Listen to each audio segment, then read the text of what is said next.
DOB di kawasan timur sangat diperlukan bagi pemerataan pembangunan.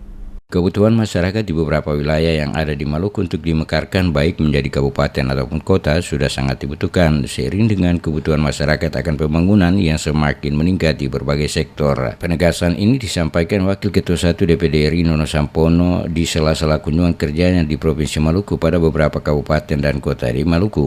Menurut Nono Sampono, laju perkembangan pembangunan yang ada saat ini tidak dapat dihindari. Oleh karena itu, kebutuhan pada satu wilayah atau daerah untuk mekar dan berkembang dari dusun menjadi desa, kecamatan, kabupaten hingga kota adalah sebuah kebutuhan yang tidak dapat dihindari, terutama pada daerah di Maluku yang berbasis kepulauan. Ditegaskan Nono Sampono, 13 daerah otonomi baru atau DOB yang telah diperjuangkan selama ini telah selesai dibahas oleh DPD RI dan telah diserahkan ke DPR RI serta pemerintah untuk selanjutnya ditetapkan. Hal ini akan memberikan dampak positif sesuai dengan program pemerintah Presiden Joko Widodo saat ini, yakni melakukan pemerataan pembangunan antara Indonesia Barat dan Indonesia Timur, di mana daerah Maluku membutuhkan pemekaran sehingga pembangunan yang selama ini pada daerah-daerah tertentu di Maluku bisa segera dikembangkan seiring dengan dilakukannya pemekaran.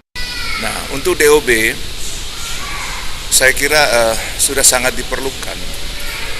Jangan menunggu lagi karena kebutuhan pemekaran ini linear dengan pengembangan untuk pemerataan pembangunan dan peningkatan kesejahteraan daerah, masyarakat daerah. Saya kira itu yang paling penting.